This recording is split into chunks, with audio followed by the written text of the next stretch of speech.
Okay, everybody, we're going today to talk about the biggest bitch in America.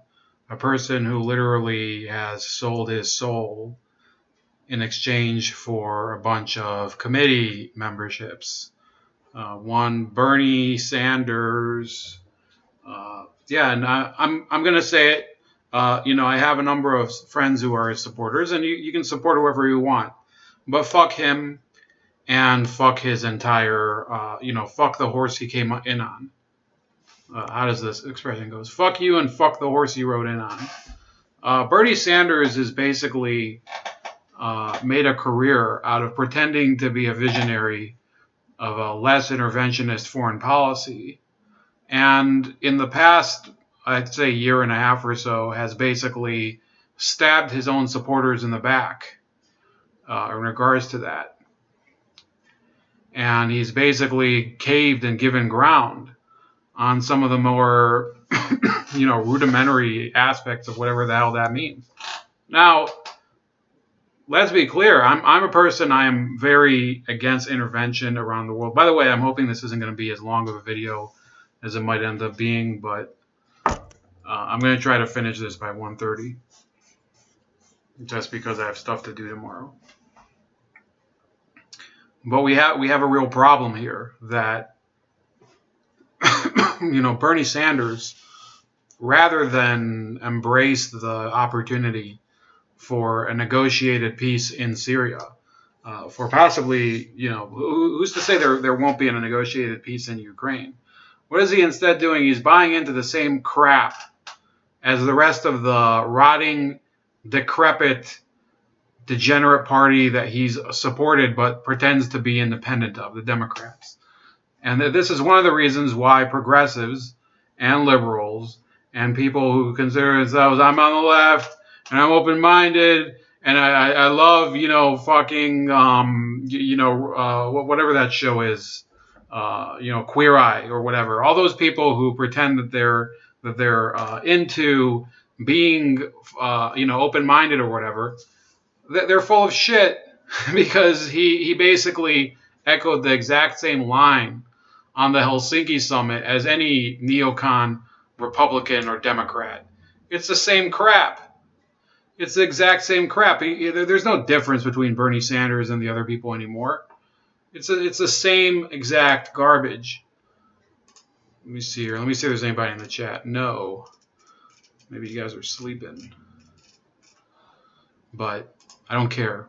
But Bernie Sanders can go fuck himself. This was a statement. At the Helsinki summit yesterday, President Trump embarrassed our country. I have President Putin. He just said it's not Russia. Undermined American values and openly sided with Russia's authoritarian leader, Vladimir Putin, against the United States intelligence community's unanimous assessment that Russia interfered in our 2016 presidential election. Do you hold Russia at all accountable for anything in particular? And if so, what would you consider them that they are responsible for? Yes, I do. I hold both countries responsible. I think that the United States has been foolish, and I think we're all to blame. Perhaps one of the most disgraceful performances by an American president at a summit in front of a Russian leader, certainly that I've ever seen. And that's what made it disgusting. That's what made his performance disgusting. The day after. So he's using sound clips from CNN and Fox News to react to, a statement where basically Donald Trump, very conservatively, in a very balanced way, said, well, I have to blame both sides because after all, it's been reiterated, I believe this week, that Barack Obama gave a stand down order to his cyber security chiefs. And that's readily available. I'll probably add that link later. I don't have it in the description yet. Instead, Bernie Sanders wants to buy into the same Russia hysteria that was used against him, was used against his supporters. It really shows that he has no spine, and he's basically not even a man anymore. He's a piece of crap. Nick's radio says, I suppose Trump was supposed to draw a line on the floor and dared Putin to step over it. And I mean, what was he supposed to say? Was he supposed to get up there and say, Putin, show me how you fucked us. Show me literally how you fucked America. So is that basically what he was supposed to do there? Show me. I mean, I want you to be frank with me. Show me how you fucked us. You know, take your pants off and show me how you fucked us. You know, you see all those pictures of Putin riding like isn't there like a video of him riding a fucking bear or something? It's kind of a weird dude, Putin. But in any case, this was Bernie's ridiculous statement. You know, we'll play it out. He's doing these sound bites now. Doesn't really talk about anything important regarding foreign policy anyway, because he's always been an idiot regarding foreign policy. Apart from the fact that he does oppose, more wars than the other morons that are in Congress. So he's basically just a different type of idiot. And the title of his video says, "The world our idiot president lives in." Well, how smart are you, Bernie? I mean, apparently the Russians were so sophisticated, Bernie, according to the press. According to the press. By the way, I mean, we might do another stream tomorrow night on the actual story, per some of your actual supporters. But according to the press accounts, you weren't very smart either. You didn't know that they were hacking your campaign or whatever the hell they did. I'm being sarcastic, of course. This guy is just, he has no integrity left. He isn't even trying to maintain the appearance of seeking the real truth. After a strong international backlash, Trump, in a bizarre statement, claimed he misspoke and, of course, blamed the media for reporting what he said. Today, we face an unprecedented situation of a president who, for whatever reason, refuses to acknowledge an attack on American democracy. Either he really doesn't understand what has happened, or he is under Russian influence because of compromising information they may have on him, or because he is ultimately more sympathetic to Russia's authoritarian, oligarchic form of government than he is to American democracy. Whatever the reason, Congress must act, and act now, to demand that the President of the United States represent the interest of the American people and not Russia. Yeah, this guy is a fraud. Let me read some passages, and you tell me who this sounds like. Okay, I happen to think that Burlington is one of the most beautiful cities in America. But the truth is that a number of cities have nice waterfronts, good streets, honest police departments, and even minor league baseball. But how many cities of 40,000 have a foreign policy? Well, we did. As you may recall, I was not the only elected official in America during the 1980s. There was that other fellow, Ronald Reagan. Many Burlingtonians, including myself, supported the Sandinista government in Nicaragua. President Reagan did not. We disagreed with him. We expressed our displeasure. So remember, he says, many Burlingtonians, including myself, supported the Sandinista government in Nicaragua. Supported it. Okay, he says supported explicitly. Okay, and I want people to remember that, because he never renounced the support of the Sandinistas. By the way, this might be the bad hair broadcast, because I took a shower recently and it's kind of drooping over my forehead. Somewhere in the Reagan archives, or wherever these things are kept, is a letter from the mayor of Burlington on this subject. There are also official proclamations from the Burlington Board of Aldermen made after long and emotional public hearings. Stop the war against the people of Nicaragua. Use our tax dollars to feed the hungry and house the homeless. Stop killing the innocent people of Nicaragua. This was an issue that many of us in the progressive movement felt very strongly about. Not only was the war against Nicaragua illegal and immoral, it was an outrageous waste of taxpayer money. So I think in the 80s, I'll put it this way. I don't have a problem with Bernie Sanders having opposed the CIA covert war in Nicaragua. But there's a difference between opposing a war and supporting the government that our government was at odds with, the Nicaraguan government. Technically, it was not a war, but you could probably make the case very well, and I'd probably agree with you that certain things the U.S. did at the time were acts of war. This was an issue that many of us in the progressive movement felt very strong about. Not only was the war against Nicaragua illegal and immoral, it was an outrageous waste of taxpayer money. As a mayor, I wanted more federal funds for affordable housing and economic development. I did not want to see taxpayer dollars going to the CIA for an appalling war.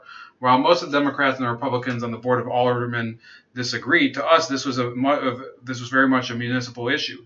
In 1985, I was invited by the Nicaraguan government to visit Managua for the 7th anniversary of the Sandinista Revolution.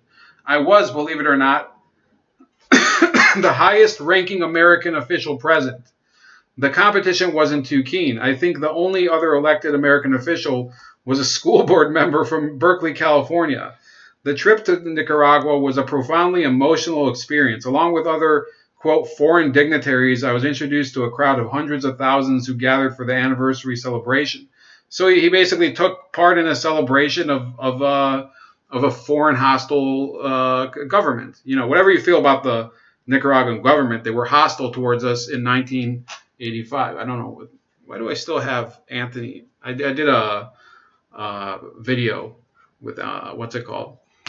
Of a phone call with Anthony Logan. So should get rid of that stuff because it keeps coming up. I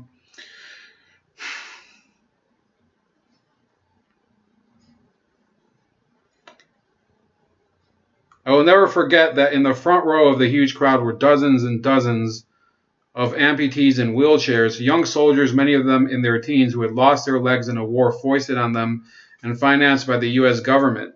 During the trip, I had an opportunity to meet with Daniel Ortega, the president of Nicaragua, as well as other government officials. I also met with some of the opposition, including Jaime Chamorro, the editor of the opposition newspaper La Prensa. Father Miguel Descoto was then the Nicaraguan foreign minister. By the way, I looked up that guy. It turns out he later also became Libya's ambassador to the UN.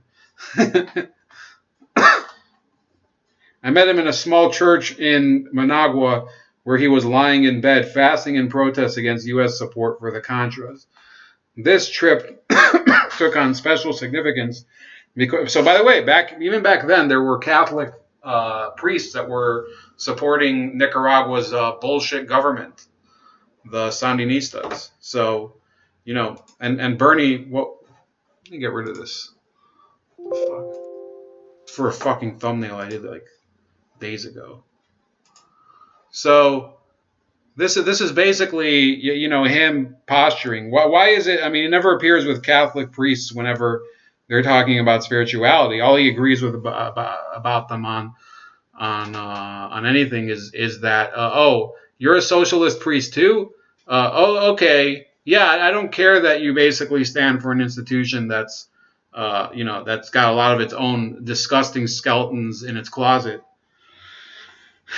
So the trip took on special significance because I was accompanied by a reporter from our local newspaper, the Burlington Free Press, the largest paper in the state. The reporter, Don Melvin, covered the City Hall beat. He found out that I was going to Nicaragua and somehow managed to convince his editors that if his job was following the mayor, then that meant following him to Nicaragua.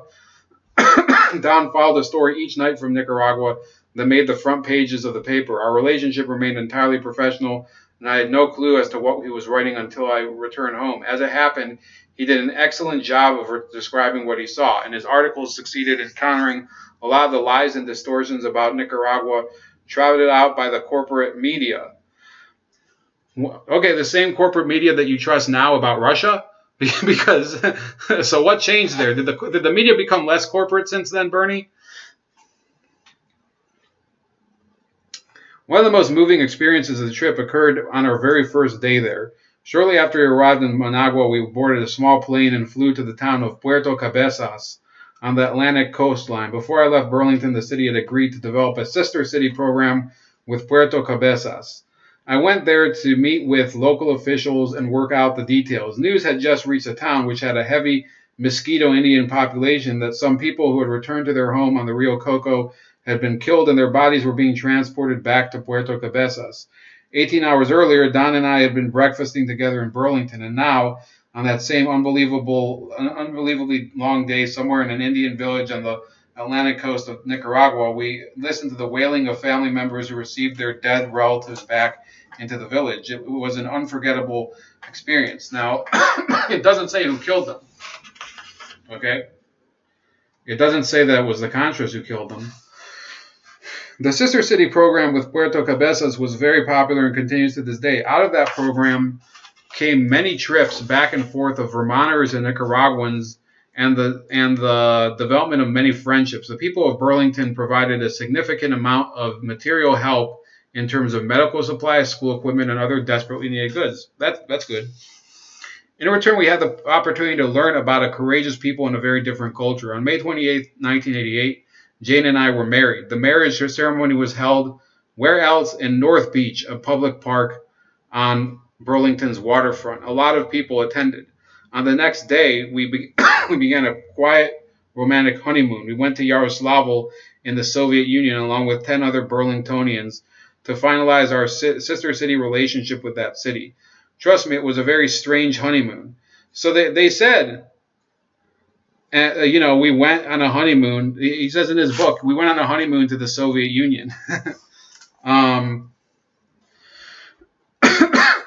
then on the next page, he says, Jane and I visited Cuba in 1989. I had hoped to meet with Castro, but that didn't work out. Oh, that's good to know. But I didn't meet with the mayor of Havana and other officials. So, he wanted to meet another dictator in 1989 in Cuba during communism, but Castro was like, I don't want to see him because, he's just some smelly socialist from America, He's had enough people kissing his ass his entire life, Castro. He just wants to sit back and relax and have some cigars and, grope some women, which is, by the way, I remember reading a biography by Castro's bodyguard where he's like, yeah, Castro basically was banging chicks left and right. It was like, it was literally like R. Kelly with a beard. So I have zero sympathy for Bernie Sanders' change in stance as of today. The man is a hollow shell of nothing. And he's a total bitch, and that's why I'm calling him out. He's a fucking bitch. And this is all validated here in this Political article, but just so you know, I'm not fibbing you. This is Bernie Sanders, outsider in the White House. I bought this a couple years ago, just to read it. And then I think after he endorsed Hillary Clinton, the price fell by like $11 or something, and it basically lost its value overnight, proving that the words are basically worthless if the person behind it has no integrity. Okay, and by the way, it hasn't recovered to my knowledge. I think that there's so many of those books back out on the market that let's take a look. Okay, let's go on Amazon.com.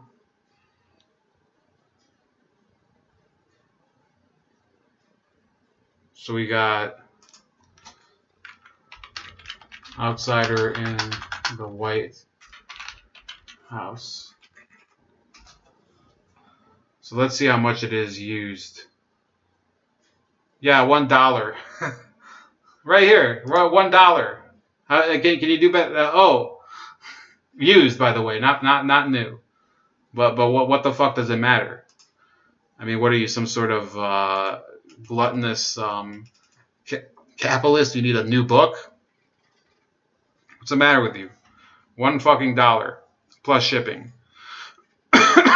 So. Yeah, that's Bernie Sanders. He's a hollow husk of a human being, and he can go fuck himself. He says this was on April 20. In April, he says Trump's and he was probably right. He said Trump's strikes on Syria illegal and unauthorized. Good, good. You're consistent on that end. Well, what's your solution to what's going on in Syria? Well, you don't have anything, Bernie. All you know how to do is criticize because you've literally accomplished zero your entire life. You're just a pathetic human being, Bernie Sanders. Pinochet is here. A tree died for that book bowl. It's sad. Yeah. I'd much rather have the tree back. That really makes my don't you make my conservation eyes blue? I mean, what are you gonna? I mean, my heart basically rends in two for the tree that lost its life so Bernie Sanders' meaningless piece of shit book could be published.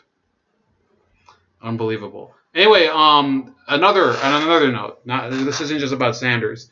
So since last month, people have realized that there's no sense in denying that the Democratic Party needs to change to some degree, okay?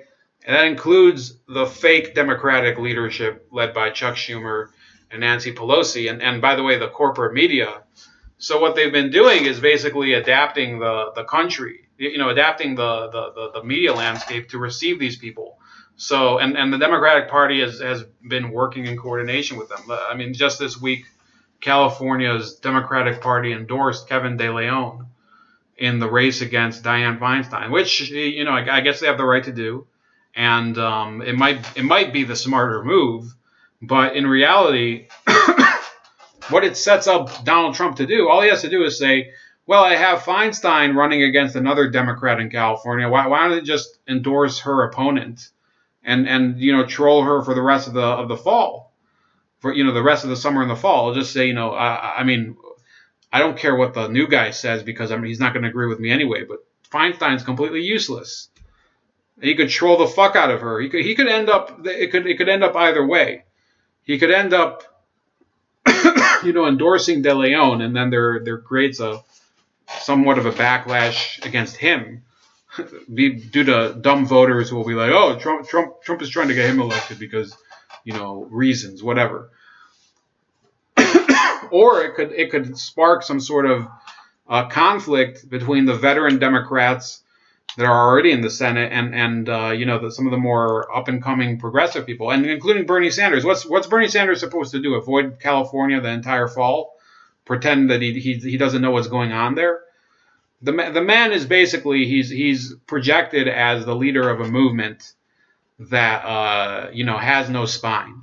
The progressive movement has no spine. If they did, and it's partly because of him. But if they did, they would have probably exited the Democratic Party around the year 2000 with Al Gore and Ralph Nader, and they never have. And and at this point, I don't know if they ever will. What more has to happen?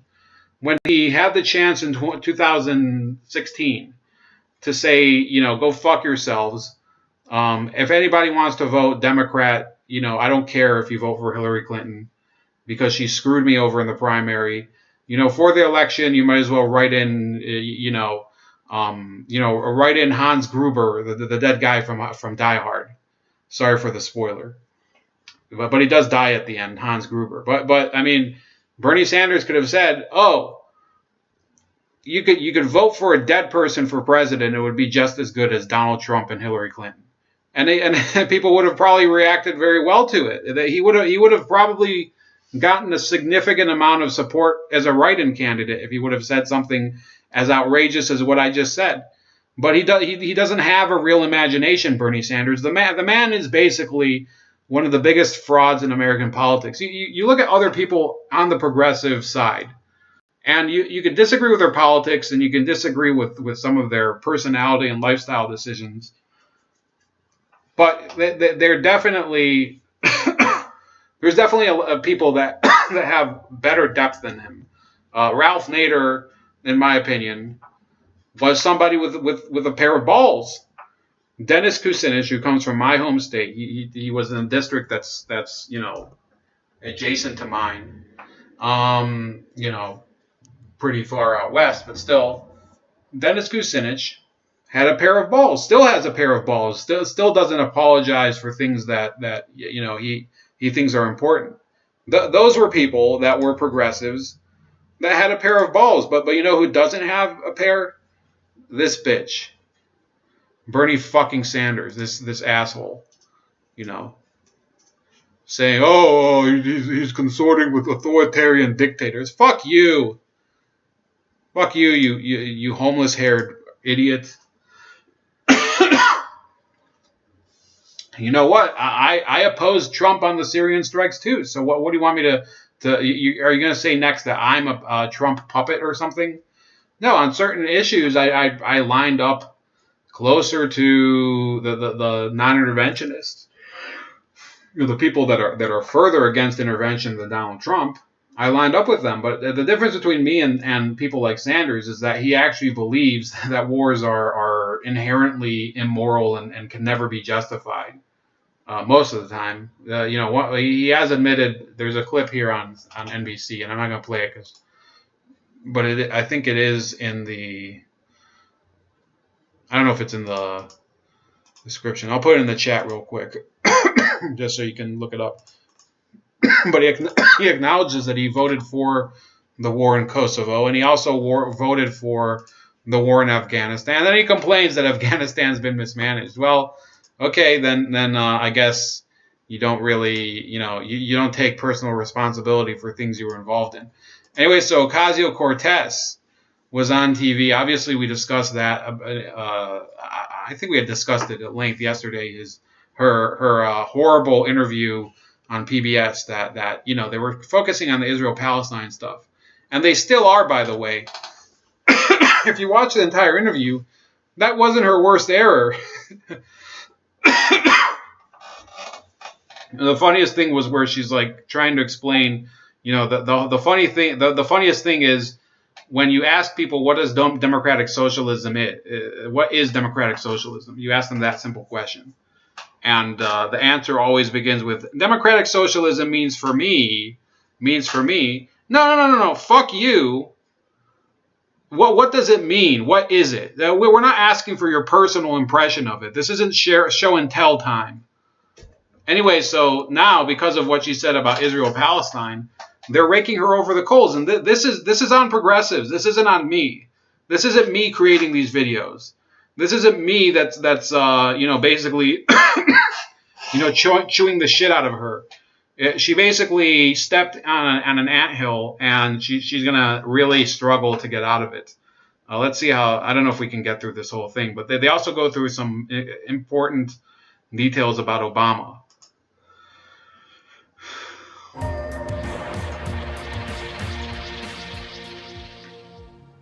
It's The Real News. I'm Aaron Mate. We're talking to Ali Abunimah. He is co-founder of the Electronic Intifada.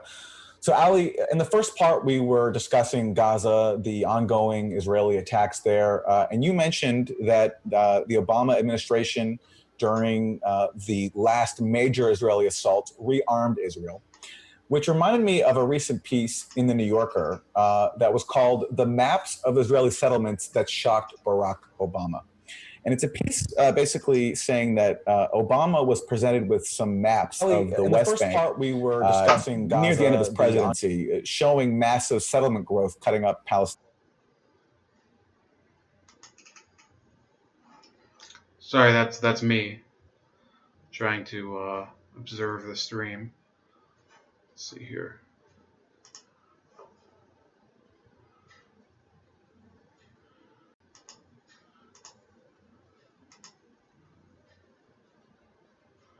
See if I can unmute this one.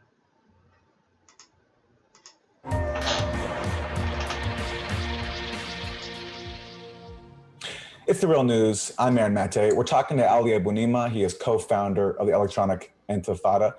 So Ali, in the first part, we were discussing Gaza, some maps of the West Bank near the end of his presidency, showing massive settlement growth cutting up Palestinian land. And it includes this line. It says, Ben Rose, one of Obama's longest-serving advisors.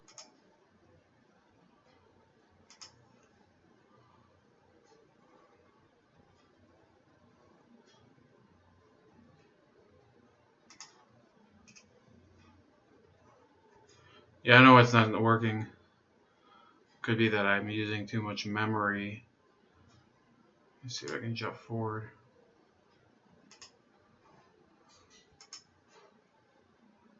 Sorry guys, I'm noticing this a lot more on other channels though as well. It might be my computer, but it might also be, YouTube is that shocked Barack become more Obama. And more common lately. And it's a piece basically saying that Obama was presented with some maps of the West Bank near the end of his presidency, showing massive settlement growth cutting up Palestinian land. And it includes this line. It says, Ben Rose, one of Obama's longest-serving advisors, said the president was shocked to see how systematic the Israelis had been at cutting off Palestinian population centers from one another. And he talks about how this led to concern amongst the Obama administration officials and a strong desire on their part to address it. So, Ali, you were critical of this piece when you came out. As someone who was critical all along of the Obama administration's policy when it comes to Israel-Palestine, I'm just wondering your thoughts upon hearing that someone claiming that Obama was shocked at the massive Israeli settlement growth during his tenure. I find the notion that Barack Obama suddenly learned in 2015, 7 years into his presidency, about the extent of Israeli colonization and was shocked by it to be utterly absurd and incredible and an insult to our intelligence. And it's entirely untrue that Obama learned something in 2015 that he didn't know for many, many years. And my shock comes from... So this is, for those of you that don't know, Ali Abu Nima is a really hard-line pro-Palestine activist. Runs a site called Electronic Intifada, which I've read from time to time, kind of to laugh at it in a certain sense, because it is about, I mean, there's nothing more partisan than a site that calls itself Electronic Intifada, which Intifada means uprising in Arabic.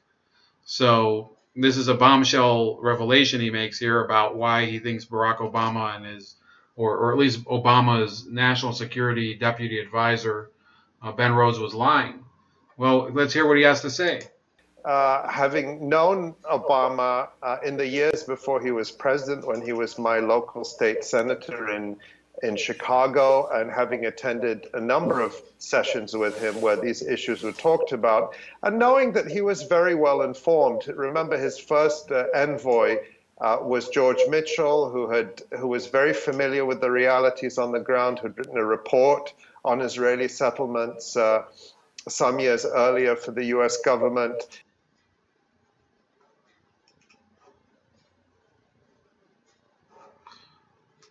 So, sorry, it might just be because I'm taking this, I'm doing a couple actions in the background.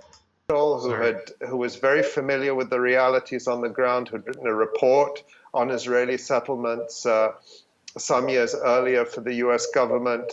And so Obama was very well informed. What this article seems to be doing, I think, is to somehow whitewash Obama and absolve him.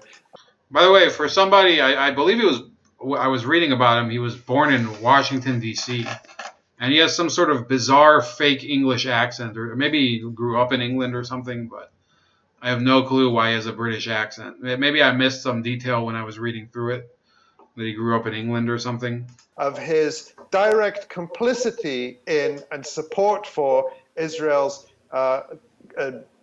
deepening of its occupation, settler colonialism, and apartheid. And I think what's critical to understand, too, is I don't think this was somehow negligence on the part of the Obama administration. I think that the Palestinians were used as sacrificial lambs for the bigger policy of the Obama administration. Here it comes. Here it comes. Why, according to Ali Abu Nima, did Obama let the Israelis get away with the settlements and the occupation? Which was securing the Iran nuclear deal. And the dynamic was simply... Oh, the Iran nuclear deal was bought for on the backs of Palestine. But how would that make any sense, Ali Abu Nima? He didn't... I mean, the Israelis they literally tried to pull out every stop in order to prevent it from happening. So where do you get any of this substantiation? Maybe, the only way you can make sense of it is that, he would say, well, Obama, in trying to get it across, basically threw every concession he could at the Israelis. And basically they didn't accept anything. They just wanted everything or nothing. So I don't know. I don't know what his point is here. That the more Israel and its lobby whined and cried about the Iran deal, the more Obama, tried to assuage their anger by letting them go wild on the Palestinians. I think that is essentially the dynamic. And now they're trying to whitewash their horrific complicity, which includes not only rearming Israel while it was slaughtering 11 children a day in Gaza during the summer of 2014, but also just a few months before he left office, signing with Israel the biggest military aid package, the biggest military aid giveaway in human history, $38 billion, with which Israel can continue its occupation and colonization, but also expand its aggression and war in the region. It's been using, for example, the F-35 fighter jets that Obama gave Israel in its attacks in Syria. That's Obama's legacy. Okay, I want to speak about that. I am, and I've been on the record about it, and I've clashed with people about it, people on the Israeli side. And I've said I don't believe that there should be a foreign aid relationship between the USA and Israel. I think it's bad for both sides. I think it's bad for the Palestinians as well, but that's a separate issue, which I don't really care about.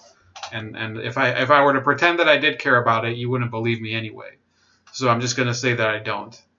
But it doesn't help the Israelis. It doesn't necessarily help the Americans. Who does it help? A lot. In many cases, it helps the defense contractors and the companies that develop these state-of-the-art weapons. The F-35 was partially developed by Israel, just so you know. So yes, he sold literally the system itself. He sold it to them but part of the reason was that they were very integral in developing this state-of-the-art aircraft. Now, be that as it may, I would agree that $38 billion in aid over 10 years, I think is a horrible idea. I think that it locks in this relationship into being one of codependency between the military-industrial complex and one of its customers, and there are other customers that have other deals of similar, breadth that dovetail with this. Turkey is also apparently going to be buying some of these F-35s. I don't know why we're selling it to Turkey. So I think we can. I think we can all try to at least acknowledge that whatever side you're on, you shouldn't be happy about the way that the relationship is going right now. He knew all this, and it was all done willfully and with malice aforethought, let's say. Right. And speaking of legacy and placating a Middle East ally, I mean, we know that dynamic you described was also on display when it comes to Saudi Arabia and Yemen. We know from reporting that basically the Obama administrations gave early support for the Saudi attack on Yemen as a way to placate it for its... Okay, let's fast forward to this. Now you can watch the rest of the video later, but honestly, it is getting late here. An establishment incumbent while supporting Palestinians. But look what's happened since that primary, where the whole full weight, the crushing weight of the Democratic establishment and the media is coming against her. And she made these comments on the PBS NewsHour, sort of backing away from some of her support for Palestinian rights. The term, the occupation of Palestine. What did you... Now, I'm going to have to disagree with Ali Abu Nima here. Surprise, surprise. But let's hear what she has to say. Now, he says she backed away from some of her support. Let's explain exactly what that would mean. What do you mean by that? Oh, I think what I meant is like the settlements that are increasing in some of these areas and places where Palestinians are experiencing difficulty in access to their housing and homes. Do you think you can expand on that? Yeah, I mean, I think I'd also just, I am not the expert on geopolitics on this issue. For me, I'm a firm believer in finding a two-state solution in this issue. And I'm happy to sit down with leaders on both of these issues and both of these. For me, I just look at things through a human rights lens. And I may not use the right words. I know this is That's very honest. That's very honest, and you're going issue. I think that's, again, my advice to people is don't make it about Alexandria Ocasio-Cortez or don't make it about Bernie Sanders, whose record has been very spotty. The key issue is to keep up the pressure from the grassroots, to hold all of these politicians accountable, and to change the paradigm so that talking about Palestinian human rights, talking about Palestinians as humans becomes not only possible, but necessary in order to win political power. That's, Right. I think, the lesson we have to take from Obama as well. And on a possibly encouraging note, in that same PBS interview, I believe Ocasio-Cortez also said that she doesn't know very much about the issue and she's open to learning. It was striking to see the interviewer press her for calling the occupation of the West Bank and Gaza an occupation, as if that was somehow a questionable thing to say. But I saw it personally in Ocasio-Cortez an openness to learning more about the topic, and that's exactly where I think what you're describing comes in. It will take grassroots pressure and activism to be able to help educate her on the topic to the extent she wants to learn about it and resist the temptations and pressure she'll face from right-wing anti-Palestinian interests, of which there are many in Washington. Ali Abunimah, final thoughts as we. So this is basically what I would call a whip job. They're basically saying, oh, you did not buy into the orthodoxy of our side, which is the Palestine solidarity movement side.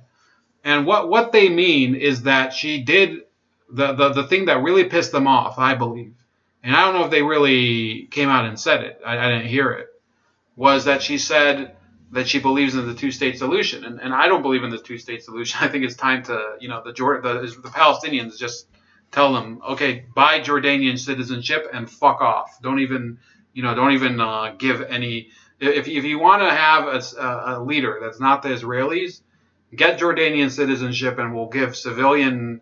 The United States, Israel, and Jordan will agree that there would be a Jordanian civil administration over the Palestinian territories.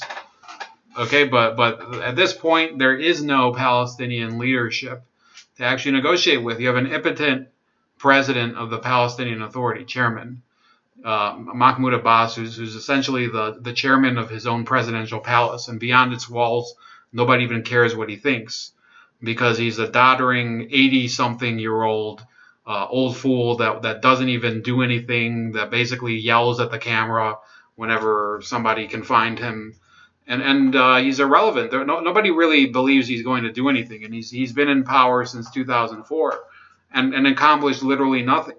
The country's regressed backwards under him. I'm talking about the Palestinians, and this is something that the real news and Ali Abunimah and other people like him say, Diana Buttu, who I've also shown her clips.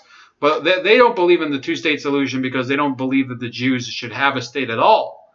And they're quite open about it, Ali Abunimah and people like that. They don't believe that there should be a state for the Jews. And if that's their belief system, they're welcome to have a belief system like that. It's just they can't pretend that they're in it for humanitarian reasons, because obviously in order to accomplish that, they're going to have to go through armed struggle. And in his case, in the case of Ali Abunimah, an electronic intifada, they're basically the communications arm of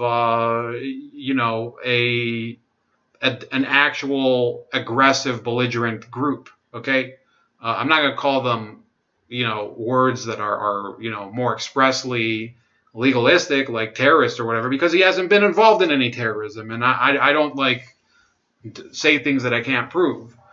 But he hasn't been involved that I know of. So Ali Abunimah is free to express his belief system, but it's a bullshit belief system. And if he thinks that it's going to have any progress in the meantime, then I don't know where he's been looking, because it's been a complete failure. The other thing that they promote is the boycott, divestment, and sanctions movement.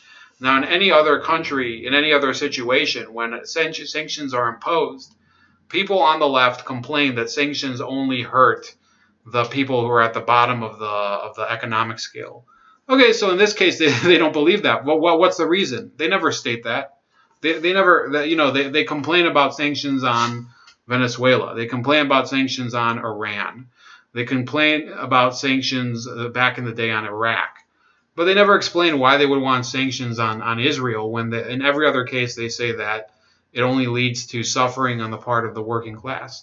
So last video, hopefully we're not going to go long on it, but this is, again, she's getting grilled on it after that interview on PBS with the fetching Margaret Hoover.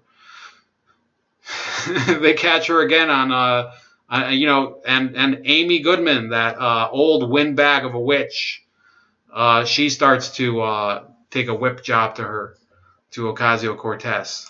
We have not been able to do it. If there was a citizenship that was demanding exposing these ideas, when we won, we said, now that we won, everything's starting. Nothing. This is not the end. We need more than ever an active citizenship that is critical. So I'll explain that. I tried to get to the proper spot, but it's impossible because the resolution is a little low. Let me see if I can inch it a little forward. When we won, we said the neighborhoods, because effectively, great capital, then it's candidates are the inherent nature. Well, I think that, I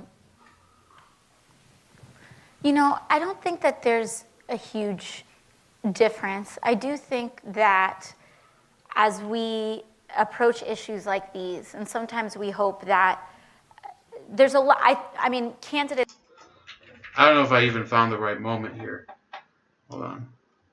The neighborhoods, because effectively if the policies are just a struggle between. So the woman talking here is the mayor of Barcelona. So they did a joint interview with her and Ocasio-Cortez. I'm not sure how exactly one has to do with the other, but I mean, I'm not going to watch the entire interview. Between the political parties and the great corporations that move between great capital, then it's impossible to govern a minority. We really need to have a mobilized people and citizenship. Alexandria. Is there a difference between your positions as an activist and as a candidate, particularly in the ability to be critical of the human rights violations committed by Israel?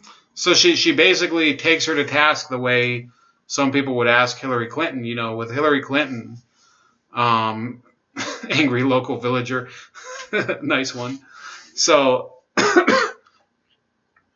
Hillary Clinton had, of course, the public policy and the private policy with regards to Goldman Sachs. So Amy Goodman, the shriveled prune that hosts Democracy Now!, takes her to task on this.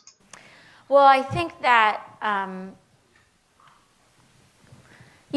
don't think that there's a huge difference. I do think that as we approach issues like these, and sometimes we hope that there's a lot, I mean, candidates are, the inherent nature of being a candidate and being in a political office means that my job is to be criticized and my job is to be held accountable. That is my job.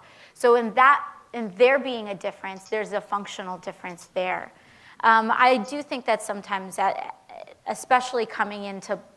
See, she couldn't give a straight answer. She says there's a functional difference, but there's not much of a difference. Well, they're not asking how the difference works. They're asking what is the difference between the policy that you have had as an activist towards Israel and Palestine, as opposed to the policy that you're now going to be advocating for as the Democratic nominee and possibly the Congresswoman from New York City, from Queens and the Bronx.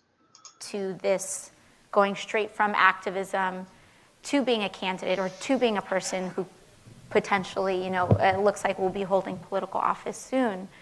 I think we expect our politicians to be perfect and fully formed and on point on every single issue, and it's a profound disappointment sometimes, or it's an outrage when we aren't. But I think that the way I've operated is the...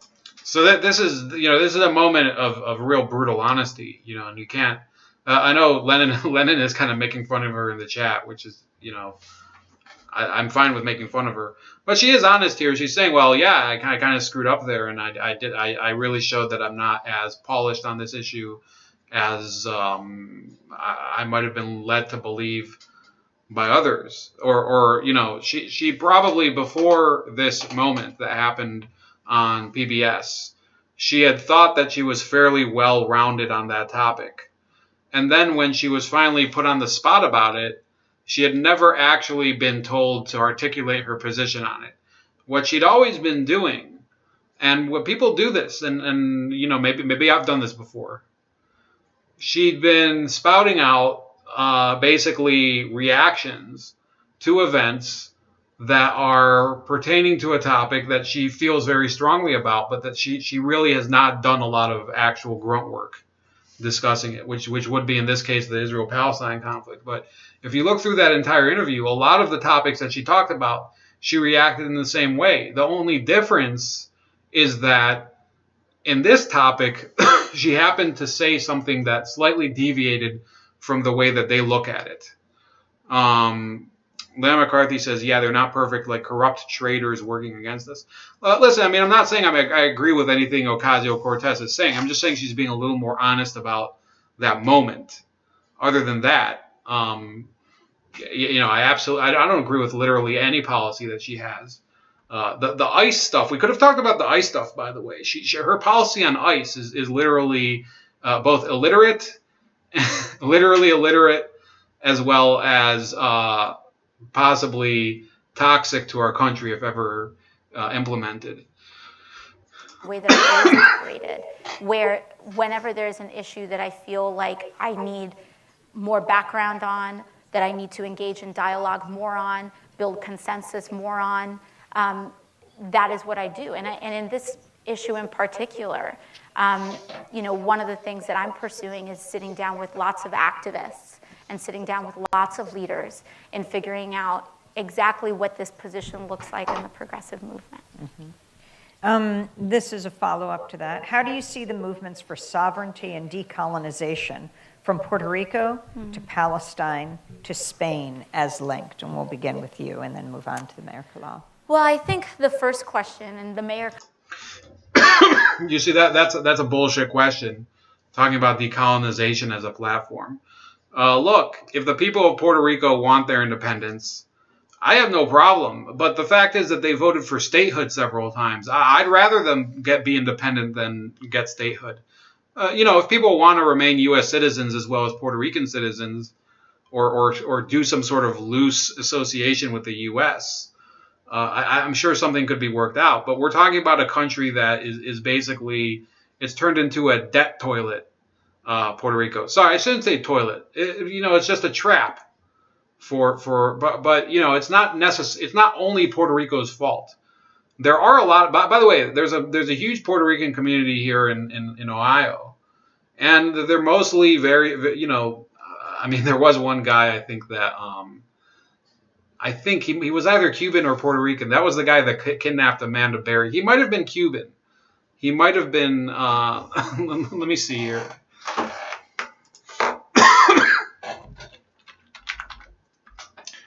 His name was Ariel Castro. So apart from that guy, they're mostly pretty good people. I went to college with a couple of those guys, and they're not bad. But I would say, why not grant Puerto Rico independence? So his name was Ariel Castro.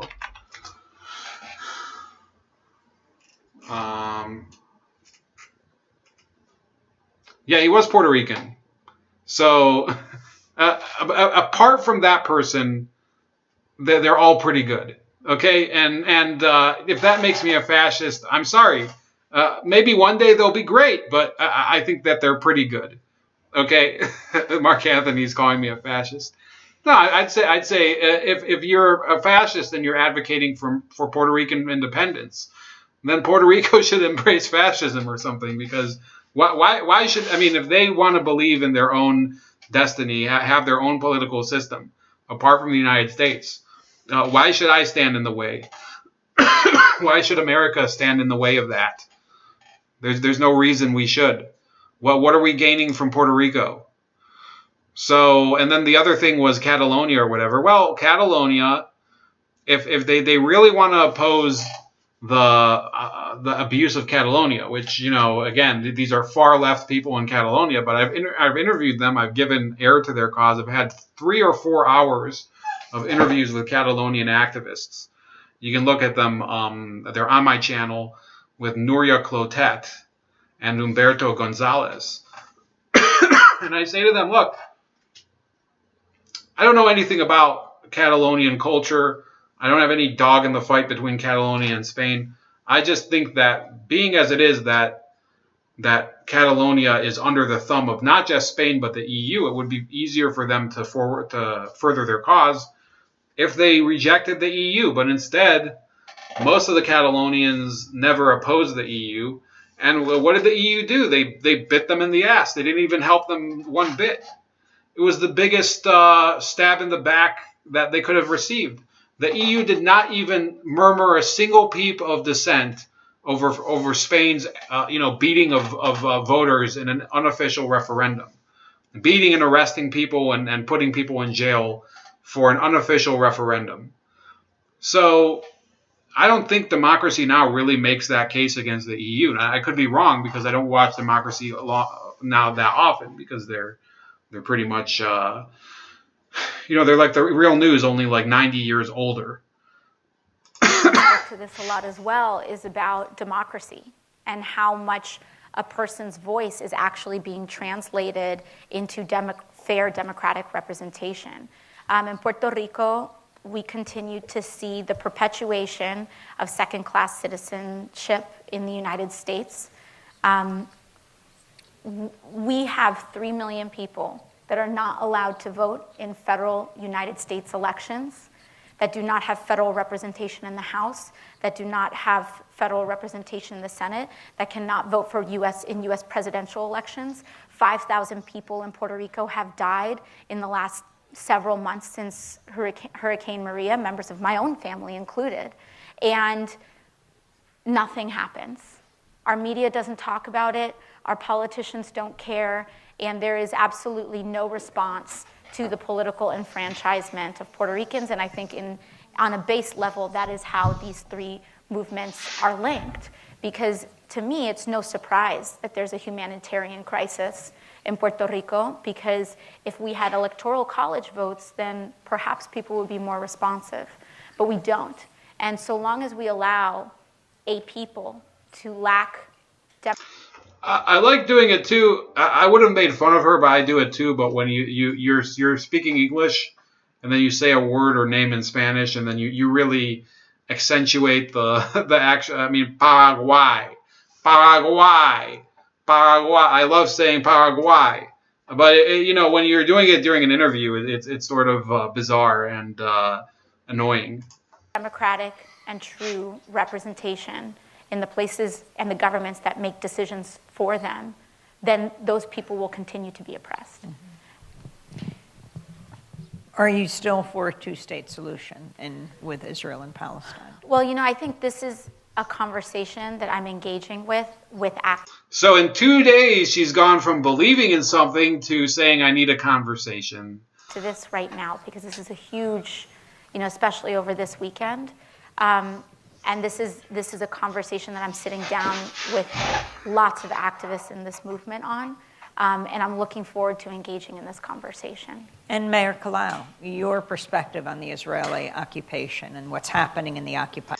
So she's asking the mayor of Barcelona about a country that she's never, what does Barcelona have to say about, Palestine? They basically use it as their cause to distract from their own bullshit. All of these left-wing people. Territories, what's happening now in Gaza with 14,000 Palestinians wounded, somewhere around, over 130 Palestinians have been killed during their protests since March 30th, the Right of Return March.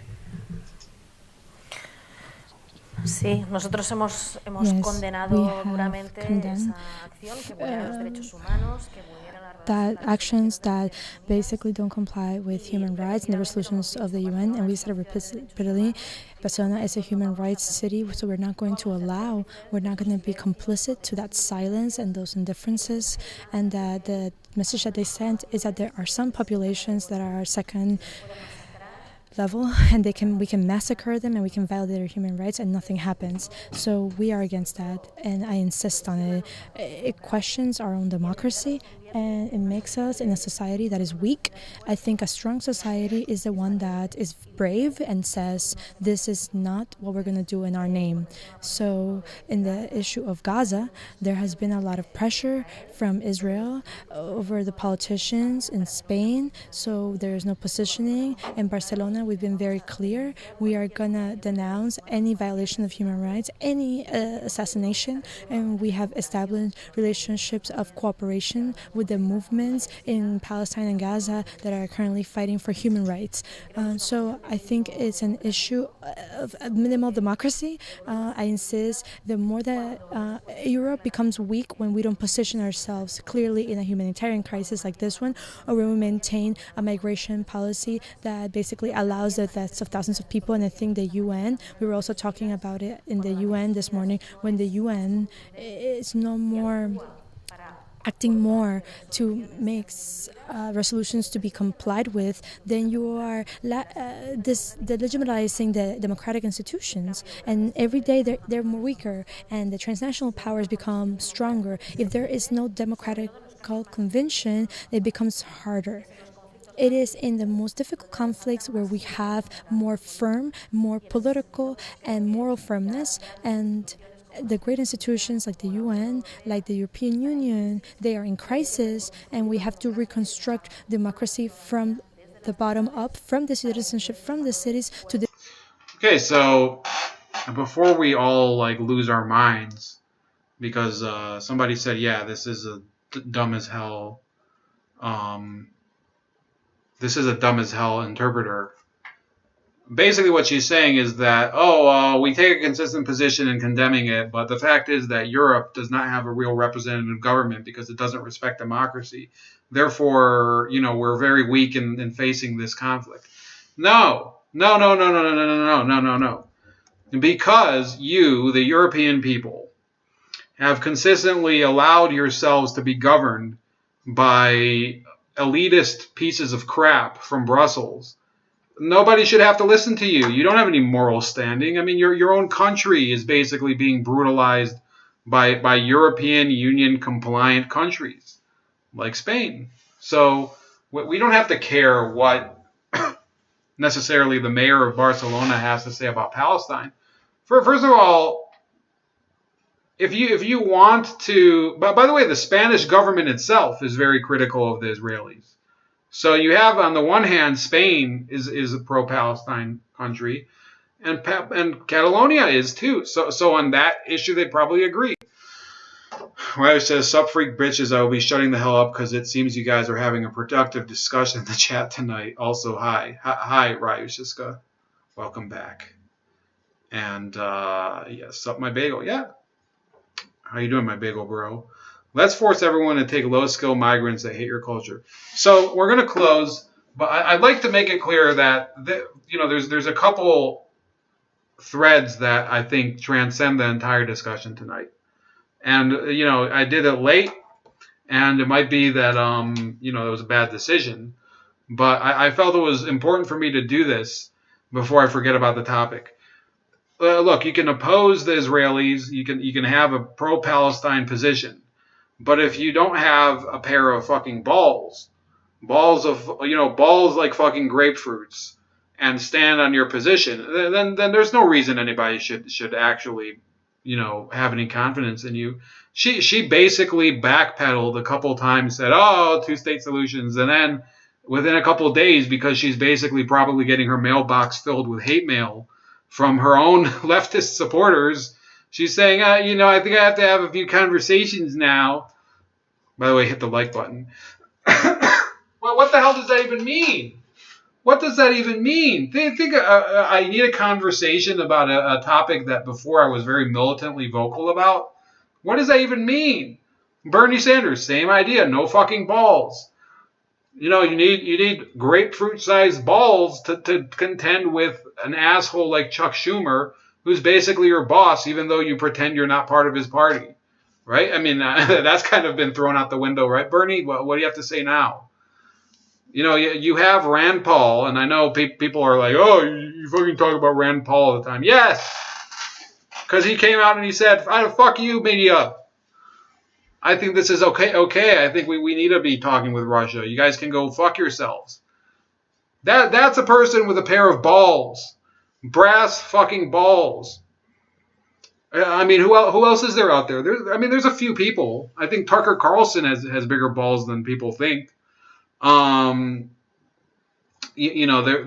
not a lot of people out there.